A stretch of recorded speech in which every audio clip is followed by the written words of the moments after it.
Friends welcome back to our channel friends. DSC 1:3 verification లిస్టులో మనకు ప్రధానంగా చాలా ఇంపార్టెంట్ అయిన ఫామ్ వచ్చేసి చెక్ లిస్ట్ అండి. ఈ చెక్ లిస్ట్నే ఫస్ట్ మనము అప్లికేషన్లో మొదట పెడతాము. తర్వాత స్టడీ సర్టిఫికేట్స్ అన్నీ కూడా తర్వాత ఉంటాయి. ఫస్ట్ చెక్ లిస్ట్ అనేది చాలా ఇంపార్టెంట్.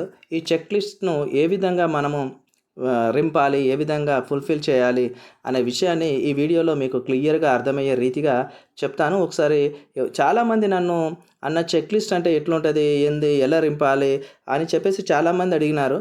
వాళ్ళ కోసం చేస్తున్న వీడియో చూసే వాళ్ళందరూ వీడియోను ఫస్ట్ నుండి చివరి దాకా చూస్తే మీకు క్లియర్గా అర్థమవుతుంది. ఇదే ఈ యొక్క చెక్ లిస్ట్ ప్రొఫార్మా. దీనిలో ఫస్ట్ చూసినట్టయితే ఇది చెక్ లిస్ట్ అండి. ఇది for certificate verification of DSC 2024 candidates post of name. ఇక్కడ మీరు ఏ పోస్టుకు డిఎస్సిలో ఎడ్జిటిగా, స్కూల్ అసిస్టెంట్గా ఏ పోస్టుకో పోస్ట్ ఆఫ్ నేము, అది ఇప్పుడు సోషల్ అయితే సోషల్ వాళ్ళు, మ్యాథ్స్ అయితే మ్యాథ్స్ వాళ్ళు అక్కడ రాయాలి. ఓకే, ఇక్కడ మీ యొక్క రీసెంట్ పాస్పోర్ట్ సైజ్ ఫోటో అంటించాలని చెప్పేసి అంటున్నారు. ఓకే, ఫస్ట్ వచ్చేసరికి ఇక్కడ చూసినట్టయితే మీకు ఫస్ట్ సీరియల్ నెంబర్లో 1లో వచ్చేసి local district of the candidate. ఇప్పుడు మీ ఏ జిల్లాకు సంబంధించిన వాళ్ళు, ఉదాహరణకు వరంగల్ అయితే వరంగల్ వాళ్ళు, హన్మకొండ అయితే హన్మకొండ, హైదరాబాద్ అయితే హైదరాబాద్, ఇట్లా 33 జిల్లాలలో మీరు సొంత జిల్లా మీది ఏదైతే ఆ జిల్లా పేరు రాయండి. ఇక్కడ రాయాలి. ఇవి మీకు అవసరం లేదు. ఇక్కడ చూసినట్టయితే ఈ బాక్సెస్ మీకు అవసరం లేదు. ఇది వెరిఫికేషన్లో భాగంగా డిఈఓ వాళ్ళు ఇవి వెరిఫికేషన్ కోసం వాళ్ళకి సంబంధించిన కాలమ్స్, అవి మీకు అవసరం లేదు.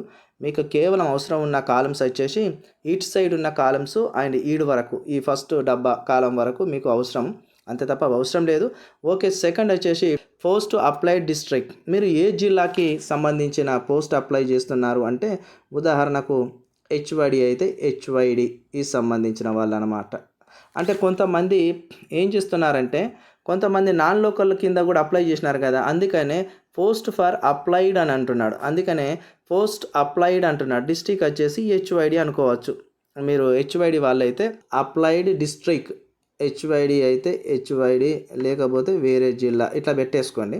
ఓకే, నెక్స్ట్ వచ్చేసి third one registration TR number. ఇది మీ డిఎస్సిలో టీఆర్ నెంబర్తో స్టార్ట్ అవుతుంది. అక్కడ ఈ కాలంలో అది రాసుకుంటే సరిపోతుంది. ఫోర్త్ వచ్చేసి డిఎస్సి 2024 ఆల్ టికెట్ నెంబర్ అంటున్నాడు. ఈ కాలంలో ఈ బాక్స్లో ఇక్కడ ఆల్ టికెట్ నెంబర్ వేయండి. అండ్ డేట్ ఆఫ్ ఎగ్జామినేషన్ అంటే మనకు జూలై 18వ తారీఖున ఎగ్జామ్స్ స్టార్ట్ అయ్యి ఆగస్ట్ 5న అయిపోయింది. మరి మీకు ఈ జూలై నుండి 5 తారీఖుల మధ్య, జూలై నుండి ఆగస్ట్ 5 మధ్య జరిగిన డేట్లో ఇక్కడ రాయండి. నాది 18వ తారీఖు జరిగింది కాబట్టి ఇట్లా 18వ తారీఖు అని వేసుకుంటా. నాది 18వ తారీఖు జరిగింది అనుకోండి, నాది ఇట్లా 18వ తారీఖు అని వేసుకుంటా, మీరు అలా వేసుకోండి. Okay, and examination centre name. ఉదాహరణకి మీకు ఎగ్జామినేషన్ సెంటర్ ఎక్కడ జరిగింది, వరంగల్లో ఏ కాలేజీలో జరిగింది, ఏ స్కూల్లో జరిగింది, ఆన్లైన్లో జరిగింది కదా, ఆన్లైన్ సెంటర్ల పేర్లు ఇక్కడ రాయాలా. మీకు ఎగ్జామ్ ఎక్కడ జరిగిందో ఆ centre name. And category of the post, మీరు ఏ పోస్టుకు రాసినారో, హెచ్జిడికి రాసినారా, స్కూల్ అసిస్టెంట్ రాసినారా, ఇక్కడ రాయండి. ఓకేనా. అండ్ మీడియం, మీరు రాసిన డిఎస్సి పర్పస్ మీడియం ఇంగ్లీష్ మీడియమా, మరి కొంతమంది తెలుగు మీడియం ఉన్నారు, ఇంగ్లీష్ మీడియం ఉన్నారు, ఉర్దూ మీడియం కూడా ఉన్నారు, వాళ్ళు ఇక్కడ రాయండి, అది సరిపోతుంది.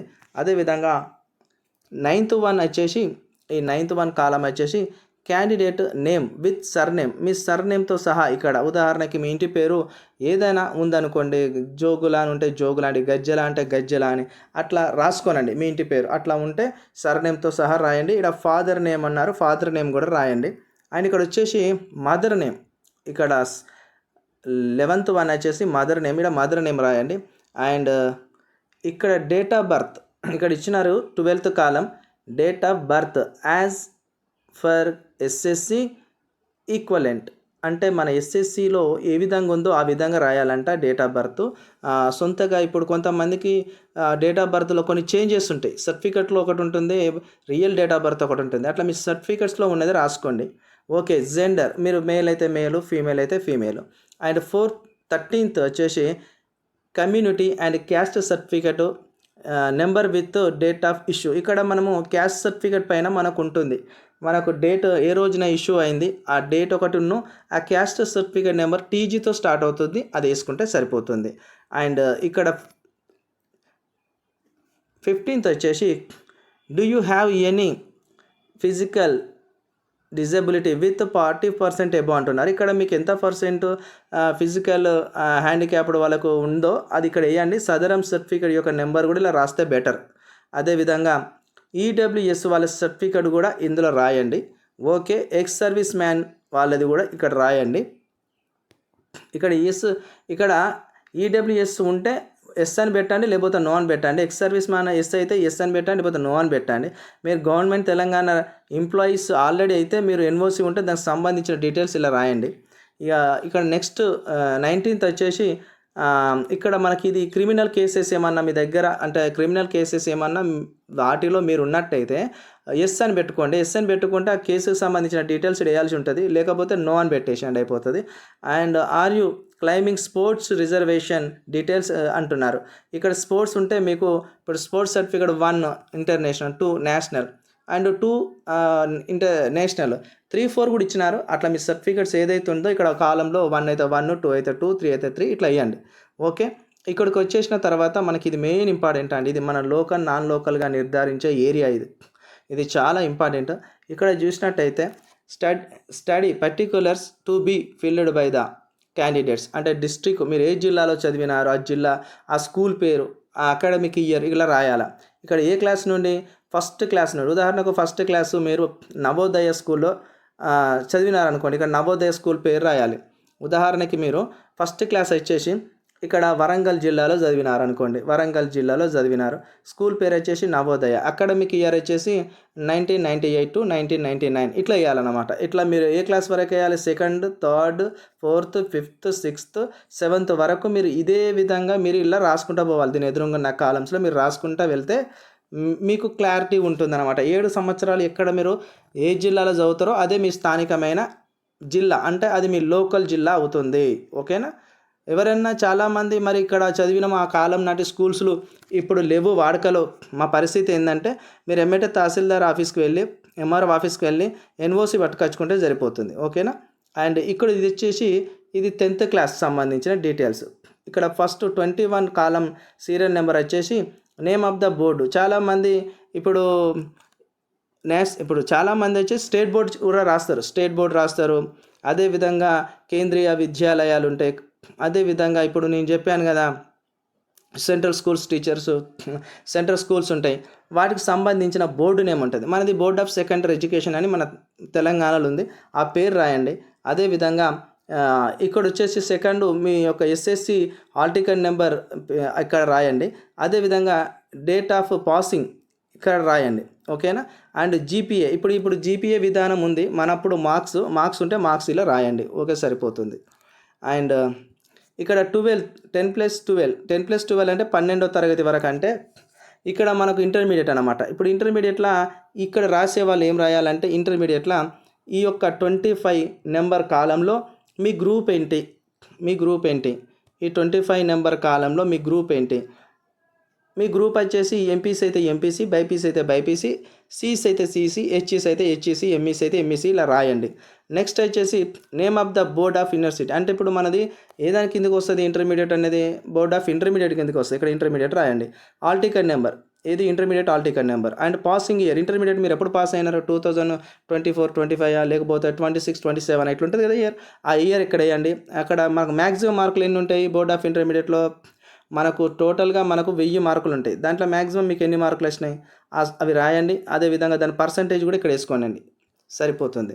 అండ్ ఇక్కడ వచ్చేసి నెక్స్ట్ వచ్చేసి ఇది గ్రాడ్యుయేషన్ డీటెయిల్స్. గ్రాడ్యుయేషన్ అంటే డిగ్రీలో మీ గ్రూప్ ఏంటి, అంటే బీఎస్సీయా లేకపోతే బీకామా, బీఏనా, ఇది ఉంటుంది కదా అట్లా అనమాట.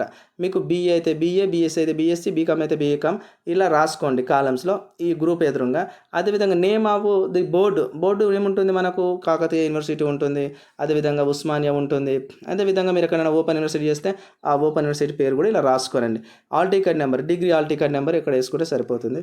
అదేవిధంగా 35 నెంబర్ వచ్చేసి సీరియల్ నెంబర్ 35, ఇదేంటిది గ్రాడ్యుయేషన్ పాసింగ్ ఇయర్. ఇక్కడ పాసింగ్ ఇయర్ మీ ఏ ఇయర్ లైన్లో, ఇప్పుడు 2008, 9 లైన్లో, 10, 11 లైన్లో, 12, 13 లైన్లో అట్లా ఇయర్ పాసింగ్ ఇయర్ ఈ కాలంలో ఈ బాక్స్లో వేయండి.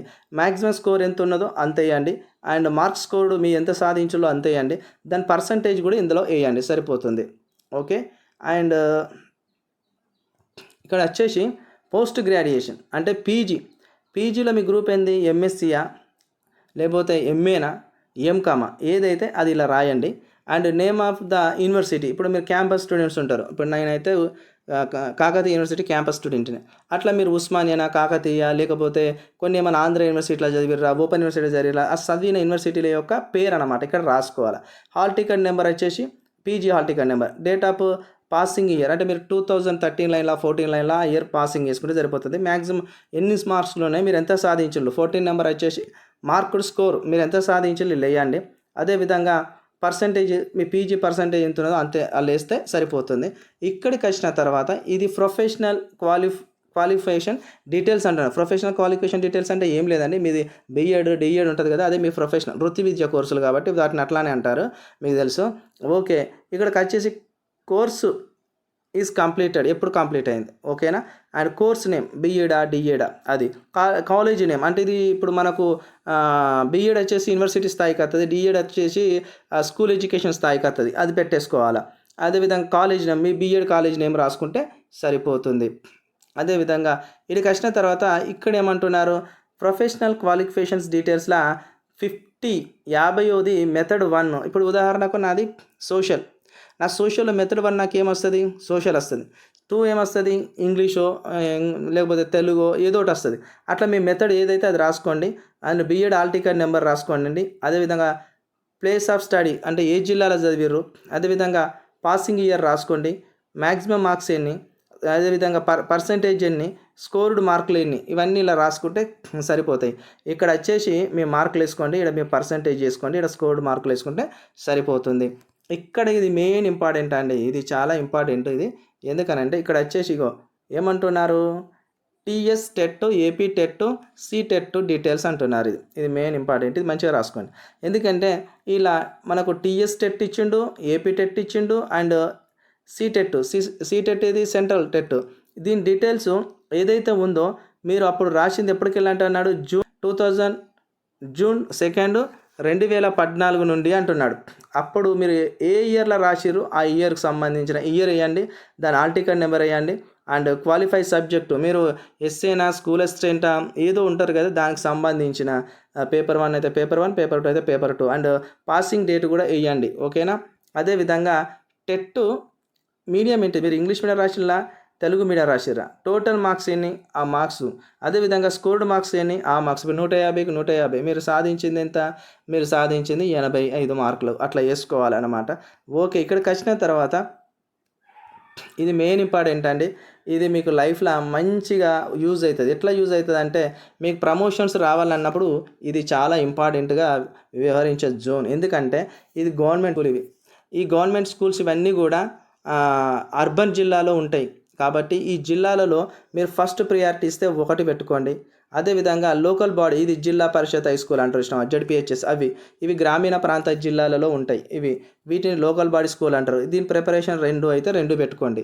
ఒకవేళ మరి ఇది ఎట్లా పెట్టుకోవాలి అని అంటే ఈ లోకల్ గవర్నమెంట్ స్కూల్ వచ్చేసి ఇక్కడ 1, అదేవిధంగా లోకల్ బాడీ స్కూల్ 2 అని మీరు పెట్టుకుంటే అంతా మీ ఇష్టమేనంటే మీ ఇష్టం ఏమి ఉండదు. ఇలా ఎట్లా అంటే దీంట్లో ఎవరికైతే మెరిట్ వస్తుందో, ఎవరికైతే మెరిట్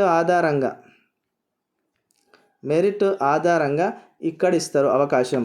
కాబట్టి ఎవరైతే టాపర్స్ ఉంటారో వాళ్ళకి ఫస్ట్ గవర్నమెంట్ స్కూలు ప్రిఫరెన్స్ పెట్టుకోండి, తర్వాత వచ్చేసి లోకల్ బాడీ పెట్టుకోండి.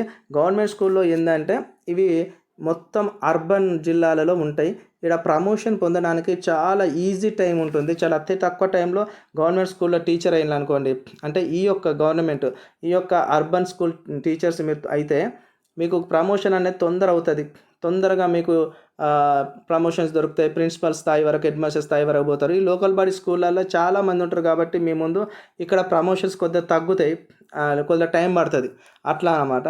ఏదేమైనా 2 మంచి అవకాశం ఉన్న పోస్టులే, 2 కూడా గవర్నమెంట్ టీచర్సే, కానీ దాంట్లో చిన్న కొన్ని భేదాలు కొన్ని అవి డిఫరెన్స్ ఉంటాయి, అంతే తప్ప వేరేది ఏం లేదు.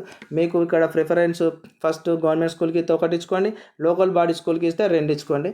మొత్తానికైతే ఇదండి మన యొక్క చెక్ లిస్ట్ యొక్క టోటల్ డీటెయిల్స్. ఈజీగా ఇట్లా నా వీడియో చూస్తూ రింపేసుకోండి, అందరికీ తెలిసిపోతుంది. ఇది కానీ తెలియని వాళ్ళ కోసం చెప్తున్నాను. ఓకే, ఈ వీడియో మీకు నచ్చినట్టయితే కామెంట్ చేయండి, లైక్ చేయండి, సబ్స్క్రైబ్ చేయడం మాత్రం మర్చిపోకండి మిత్రులారా. మీకోసం ఈ వీడియో చేసినాను. ఓకేనండి, థ్యాంక్ యూ సో మచ్ అండి. ఇది చెక్ లిస్ట్ యొక్క మొత్తం భాగవతం. Thank you.